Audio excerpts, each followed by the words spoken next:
Sa ngalan ng Ama, ng Anak, at ng Espiritu Santo. Amen. Ang pagpapala ng ating Panginoong Jesucristo, ang pag-ibig ng Diyos Ama, at ang pagkipagkaisa ng Espiritu Santo, naway sa inyong lahat. At sumayin.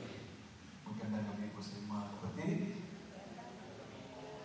Muli tayo nagpapasalamat sa Diyos sa magandang araw na bigay niya sa atin, at habang tayo ay naghanda para sa pagdiriwang natin sa ating listahan.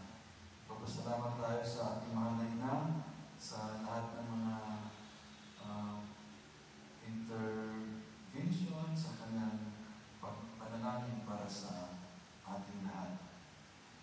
Mga kapatid, aminin natin ang ating mga kasalanan upang tayo maging marapat kumanap sa banal na pagdiriwang. Tayong lahat, inaalam ko sa makapangyarihang Diyos at sa inyong mga kapatid, nanumpa akong nagkasala sa isip, sa salita at sa gawa, at sa aking pagkukulang. Kaya isasama ko sa mahal na Birhen Maria, sa lahat ng mga anghel at kabanal, at sa inyong mga kapatid, na ako ay panalangin sa Panginoong ating Diyos. Kawaan tayo ng makapangyarihang Diyos, patawarin tayo sa ating mga kasalanan, at patubayan tayo sa buhay na walang hanggan. Amen. Panginoon, kaawaan mo kami. Panginoon, kaawaan mo kami. Kristo, kaawaan mo kami. Kristo, kaawaan mo kami. Panginoon, kaawaan mo kami. Panginoon, kaawaan mo kami. Manalangin tayo. Ama naming makapangyarihan, ipagkaloob mo matularan namin ang pagkauliran ni Santa Rita ng Cassia na nagmunyaging magkatulad ng lukha at mapagkumbabang Mesiyas upang sa pagtahak namin matapat sa iyong pagtawag. Marating namin ang hantungang inialok ng iyong pagtawag na namamagitan kasama ng Espiritu Santo magpasawalang hanggan. Amen. Opo po ang lahat at pakinggan natin ang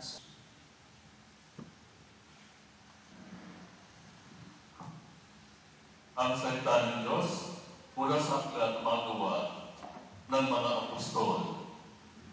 Noong mga araw na iyon, pagkatapos ng mahabang pagtatalo, tumindig si Pedro at sinabi sa mga apostol at sa matatanda, "Mga kapatid, nalalaman ninyo na noong nakaraang mga araw, hinilang ako ng Diyos upang iparangal sa mga intil ang mabuting balita, at sila naman ay sumampalataya. At ang Diyos na nakasaliksik ng puso ang nagpatotoo na tulad natin, sila ay tinatanggap niya ng pagkalooban sila ng Espiritu Santo. Iisa ang tingin ng Diyos sa kanila sa atin. Nilinis din niya ang kanilang puso sapagkat nanalig sila kay Jesucristo. Bakit ba marunong po kayo sa Diyos? Ba't ninyo ipinapapasan sa mga alagad ang isang lalaki mabigat hindi natin napasan? Hindi ng ating mga magulang. Sumampalataya tayo at naligtas sa pamamagitan ng kagandahang loob ng Panginoong Jesus, kaya hindi naman sila. Tumahimik ang buong kapulungan. Nakinig sila kina Bernabe at Pablo habang sinasalaysay nila ang kababalaghan ginawa ng Diyos sa mga Hentil sa pamamagitan nila. Pagkatapos, si Santiago naman ang nagsalita, "Mga kapatid, pakinggan ninyo ako. Katatapos pa lamang ng salaysay ni Simon ang unang pagkatawag ng Diyos sa mga Hentil upang sila rin ay maging bayan niya ayon sa hula ng mga propeta. Pagkatapos nito ay babalik ako at muli kong itatayo ang bumagsak na tahanan ni David. Muli kong ibabangon mula sa kanyang pagkaguho upang ang Panginoon hanapin ang ibang tao. Ang lahat ng bansa tinawag ko upang maging akin. Gayon ang sabi ng Panginoon na nagpahayag ng mga bagay na ito mula noong una. Kaya ang pasya ko'y huwag nating ligaligin ang mga Hentil na lumalapit sa Diyos. Sa halip, sulatan natin sila na huwag kakain ng anumang inihandog sa Diyos-Diyosan. Huwag makikiapit. Huwag kakain ng mga hayop na dinikti at ng dugo, sapagkat mula pa ng unang panahon, ang kautusan ni Moises ay binabasa sa mga sinagoga tuwing araw ng pamamahinga at ipinangangaral ang kanyang salita sa bawat bayan. Ang salita ng Diyos. Sa Diyos.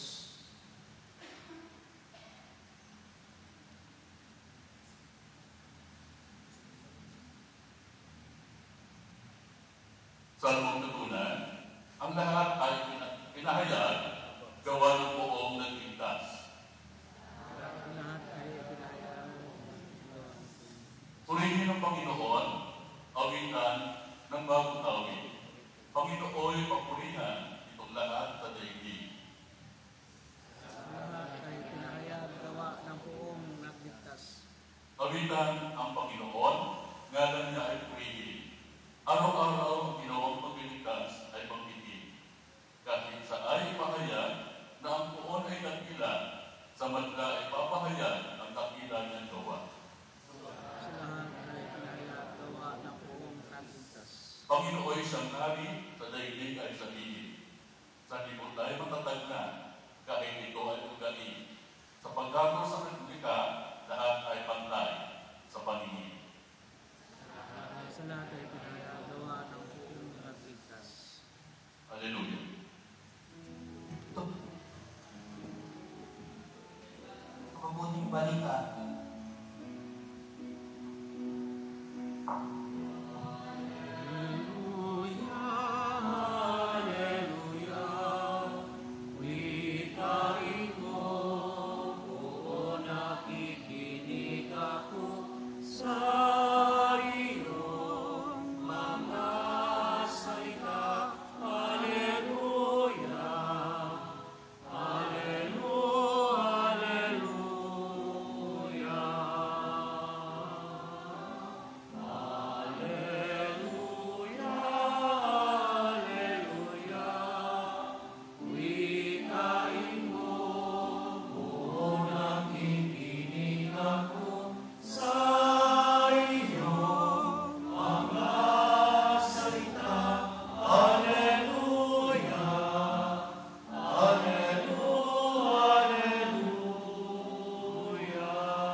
Sumainyo ang Panginoon.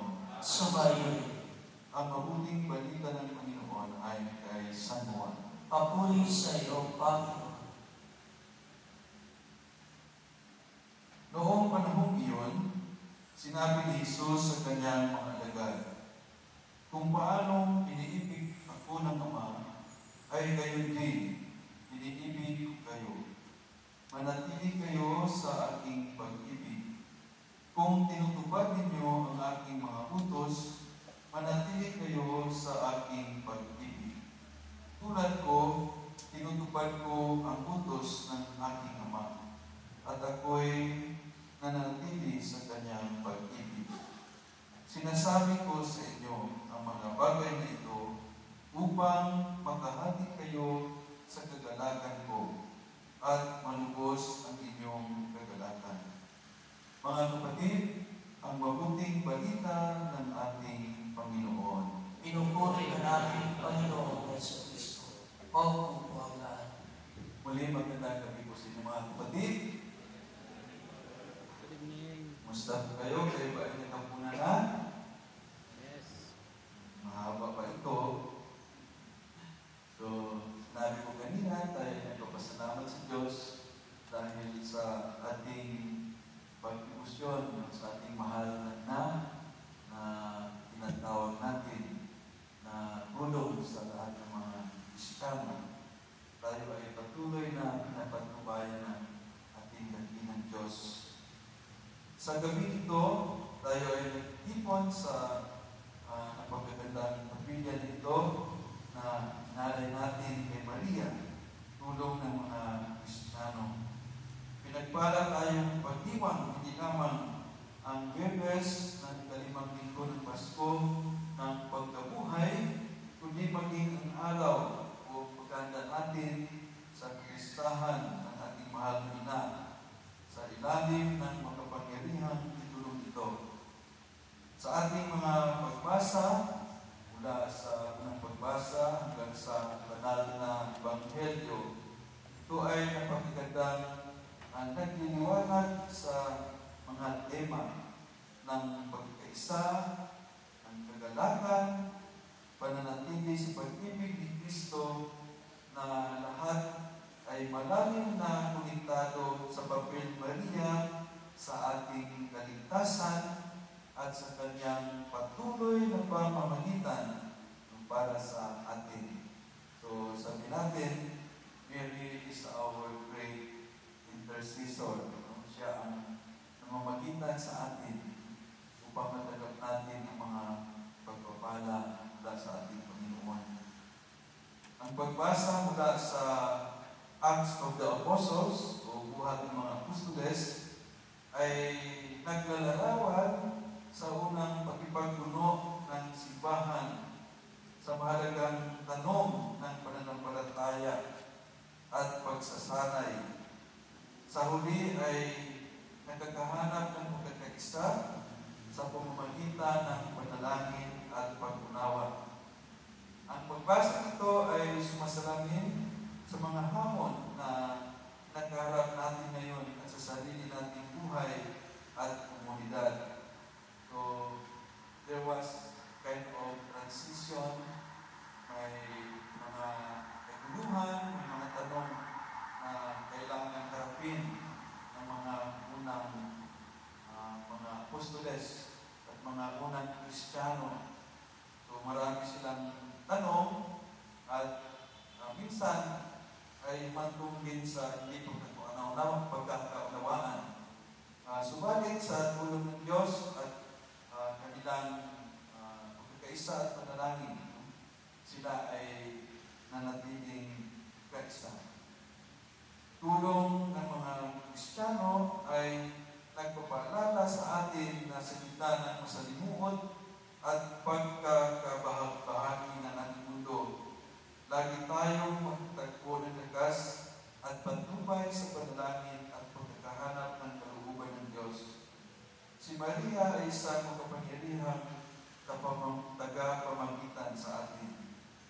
So, bilang nag-emosyon tayo kay Maria, nawa, meron tayong panghawakan na asa at pananampalataya. Sa ating salmo na ating narinig, ang awit ay umalingangaw sa masayang pagpapahayag ng paghahari ng Diyos. So it is about the reign kingdom of God.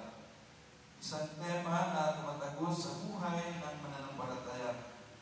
Si Maria, na puspos ng banal na Espiritu, ay naranasan ng gusto ang kagalakan ito mula sa pagpapahayag hanggang sa muling pagkabuhay.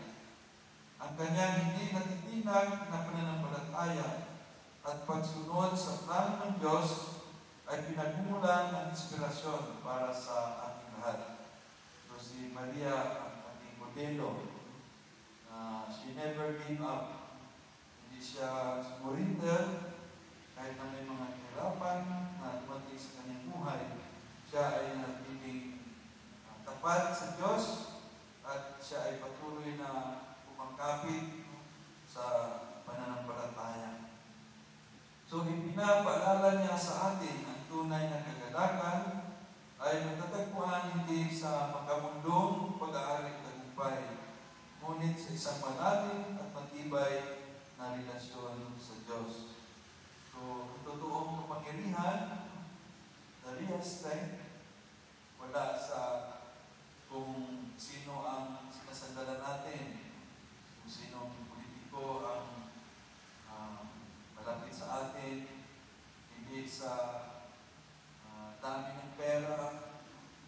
Ang totoong kapangyarihan ay matatagpuan sa ating malalim na ugnayan sa Diyos at malalim na pananampalataya. Sa ating banal na ebanghelyo mula kay Juan, binanggit ni Jesus ang malalim na pag-ibig niya para sa atin. Isang pag-ibig na tumatawag sa atin upang manatili sa Kanya. Si Maria, ang ina ni Jesus, ay ganap na masalamin sa pamamalagi ng pag-ibig na ito. Ang kanyang buhay ay isang patunay ng kanyang dinig na titinag ng pananampalataya at ang kanyang ganap na pagsuko sa kalooban ng Diyos.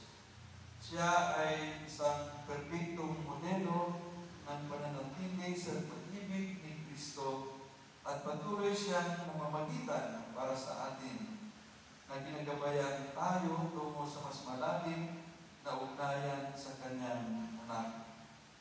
Ang kapilya nito, this beautiful chapel, ito ay inialay kay Maria, tulong ng mga Kristiyano. Ito ay nagsisilbing isang makapangyarihang paalala ng kanyang patuloy na pamamagitan. So, ibig sabihin tayo mga sakop dito, tayo mga nagsisipa dito, tayo ay naniniwala na hindi tayo pababayaan ng ating mahal na ina. So, sabi nga natin, Mary, help of Christians. Siya ang ating takbuhan. Siya ang ating lalapitan kapag tayo ay may naharap na mga kahirapan, may mga naharap na mga pagsubok ng ating buhay. Siyempre, ang pagsubok ay dumarating sa atin sa ibang paraan. Maaring sa pamamagitan o sa larangan ng ating kalusugan, tayo magsakit, o hinahamon tayo ng ating mga relasyon natin sa kapwa, o relasyon ng miyembro ng ating pamilya. Kaya sinasabi sa atin, may time na dumarating ito sa buhay natin, wala tayong ibang takbuhan, kundi si Maria, dahil siya ay handa na magkabay sa atin. At ganun din sa ating Panginoong Jesucristo.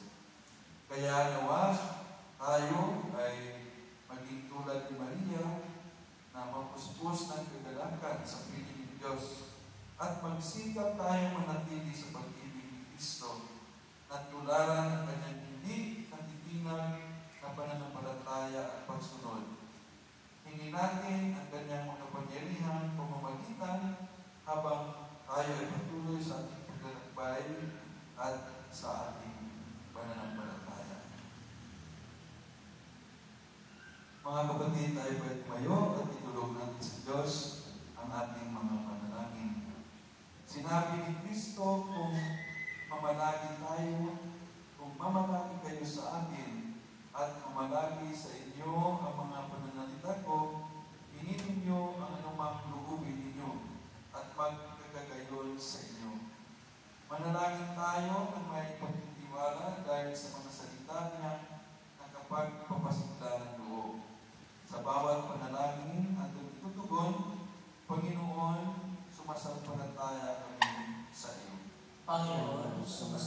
pananampalataya kami sa iyo. Ang ating simbahan naway maging isang tunay na pamayanan na mumunga ng pag-ibig at kapayapaan. Manalangin tayo sa Panginoon. Panginoon, sumasampalataya kami sa iyo. Ang mga hindi sumasampalataya naway makakilala sa Diyos sa pamamagitan ng pag-ibigan ng mga Kristiyano. Manalangin tayo sa Panginoon. Panginoon, sumasampalataya kami sa iyo. Ang mga mag-asawa naway maging tapat sa kanilang pag-ibig sa isa't isa na nagpapatunay sa kanilang pananampalataya bilang Kristiyano. Manalangin tayo sa Panginoon. Panginoon, sumasampalataya kami sa iyo. Ang mga may sakit naway maging matatag sa kanilang pananampalataya at manatiling kaisa ni Jesus kahit sa kanilang pagdurusa. Manalangin tayo sa Panginoon. Panginoon, sumasampalataya kami sa iyo. Ang mga lumisan na sa buhay nito naway magdiwang ng walang katapusan sa tahanan ng Diyos sa langit. Manalangin tayo sa Panginoon. Panginoon, sumasampalataya kami sa iyo. Itaas din natin ang mga kapatid natin na nangangailangan ng panalangin, ang mga pangangailangan ng ating pamayanan at ang ating natatanging kahilingan. Manalangin tayo sa Panginoon. Panginoon, sumasampalataya kami sa iyo. Diyos na aming Ama, tigin mo ang aming mga panalangin at kuskusin mo ang aming mga puso na iyong pag-ibig upang makapamuhay kami sa paraang kalugod-lugod sa iyo. Inihiling namin ito sa pamamagitan ni Kristo na aming Panginoon. Amen. Para sa pag-aaral na. Amen.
Magsitayo po ang lahat. Mga kapatid, manalangin tayo at ang ating pag-aaral ay kalugdan ng Diyos sa mga makapangyarihan.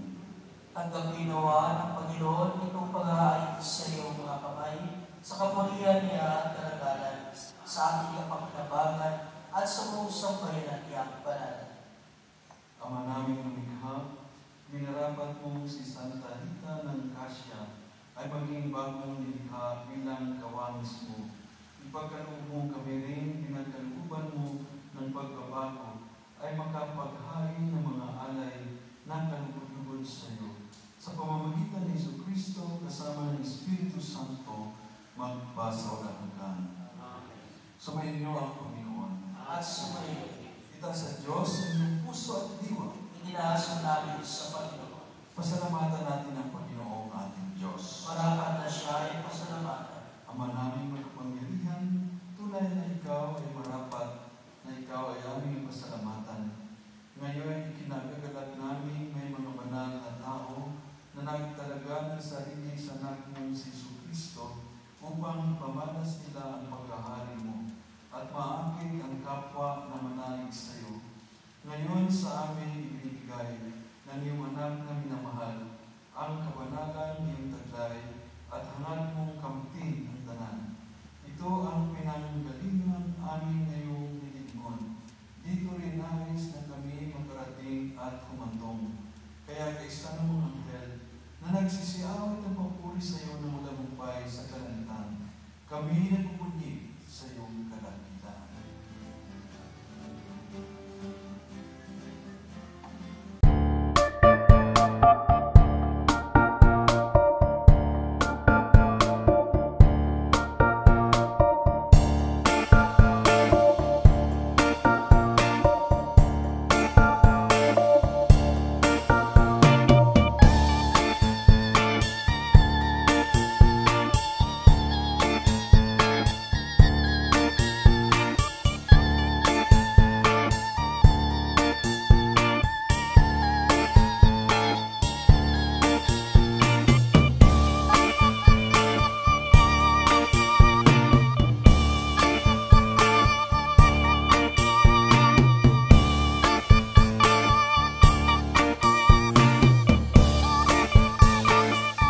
Lugod po ang lahat.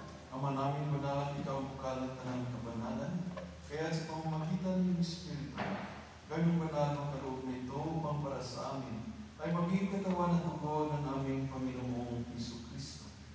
Bago niya pinagtiisan po sa loob na maging handog, hinawakan niya ang tinapay, pinasalamatan kanya, pinaghati-hati niya yun, inabot sa kanyang mga lagad at sinabi, "Tagapin ninyong lahat ito at kanin.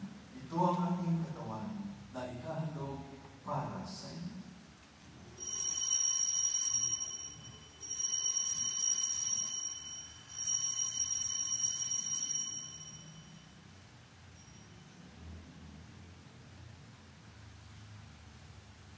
Gayon din naman ang matapos sa hampunan, hinawakan niya ang kalis, sulitan ng kasalamatan, inabot niya ang kalis sa kanyang mga lagad at sinabi, "Tanggapin ninyong lahat ito at inumin.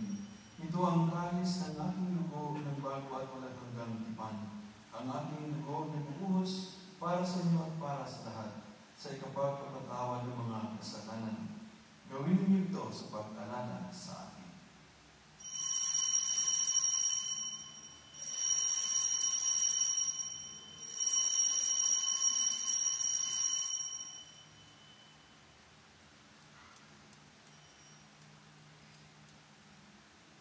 Ipagpunihin natin ang misteryo ng ating pananampalataya.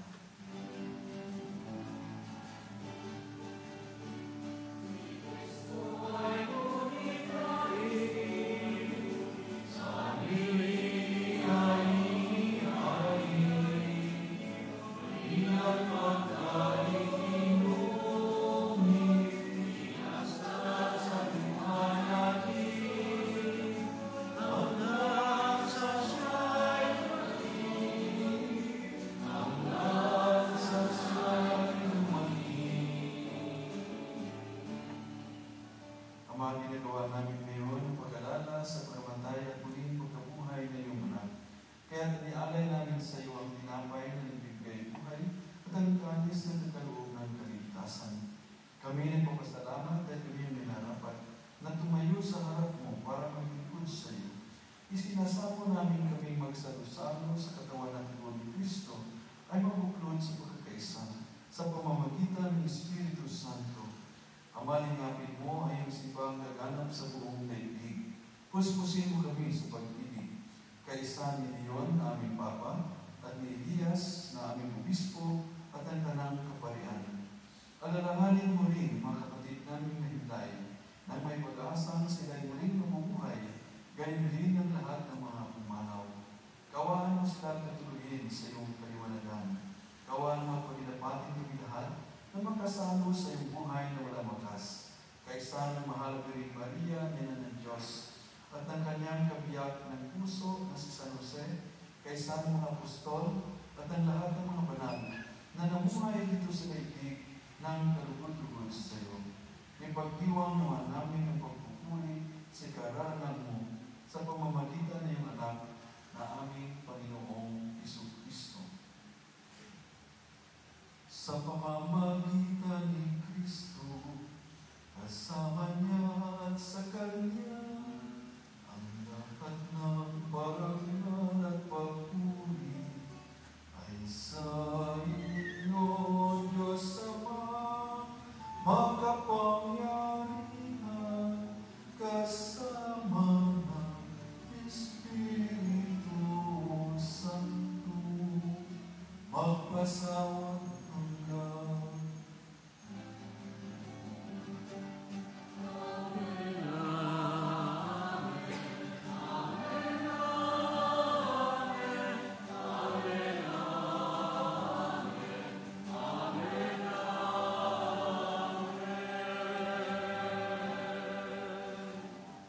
Sa tagagaling na utos sa turo ni Jesus na Panginoon natin at Diyos, ipahayag natin ng lakas loob.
pagkalooban ng kapayapaan araw-araw, iligtas sa kasalanan at ilayo sa lahat ng kapamakan.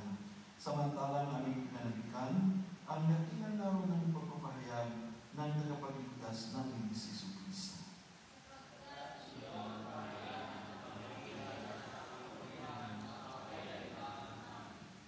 Panginoong Jesucristo, sinabi mo sa iyong mga apostol, kapayapaan ang iniiwan ko sa inyo, ang aming kapayapaan ang ibinibigay ko sa inyo. Tunghayan mo ang aming pananampalataya at huwag ang aming mga pagkakasala. Pagkalooban kami ng kapayapaan at pagkakaisa ayon sa iyong kalooban, kasama ng Espiritu Santo, magpasawalang hanggan. Amen. Ang kapayapaan ng Panginoon ay laging sumainyo. At sumayo. Magbigayan kita ng kapayapaan sa isa't isa.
Mga kapatid, ito ang kordero ng Diyos.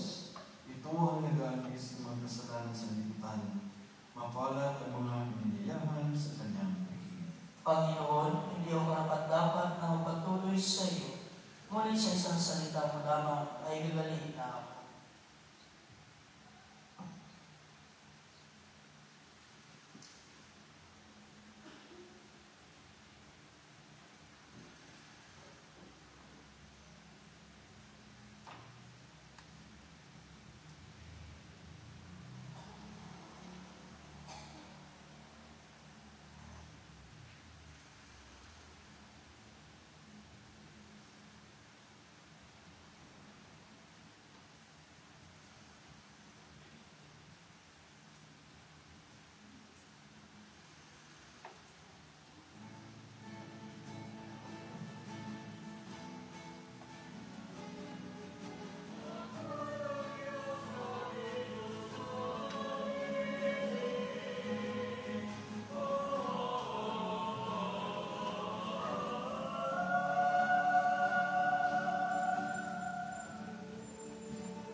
Magsitayo po ang lahat.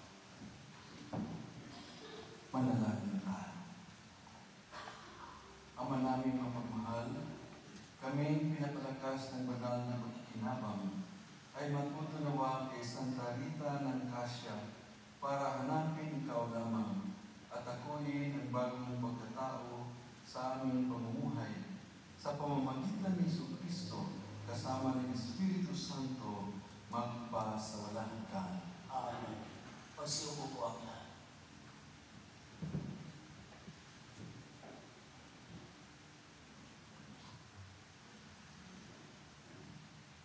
Isang pagpapalang gabi po sa ating pong lahat. Ikalawang gabi ng ating Trido Mass, ang ating mga naging sponsor, ang ating mga naging overall sa gabi ito, ang mga sumusunod. Big Cruz and family, Bibi Lorena and family, Juneta Hafin Saiko, Ma'am Berna, Mr. and Mrs. Ira Escamilla, also Mrs. Berna Kapunay, and also, of course, ating pong, in behalf of our Kapitana, Honorable Maria Lourdes Angelica Suntay, ang umaten po sa titong na ito ang ating kagawad, kagawad Mervyn Jeff Loyola, and also ang ating SK. Maraming salamat po sa inyong suporta, sa inyong tulong dito po sa ating chapel. Kami po ay bumabati rin po na advance. Happy Fiesta po dito po sa ating komunidad. Magandang gabi po sa inyo lahat. Maraming salamat sa mga tumutulong, sumusuporta po dito sa ating chapel. Thank you sa ating choir. Thank you din po sa ating Decor. Also sa lahat po ng Carmelite Brothers, ang ating altar server, ang ating nag-a-assist po ng ating DBSB, sa lahat-lahat po. And of course, ang ating pong priest presider sa gabi ito, sa Reverend Father Rico Ponce ng Ovar. Maraming salamat po. Happy Fiesta po sa bawat isa. Good evening. Salamat, Brother Joey. Maraming salamat din po sa inyong lahat.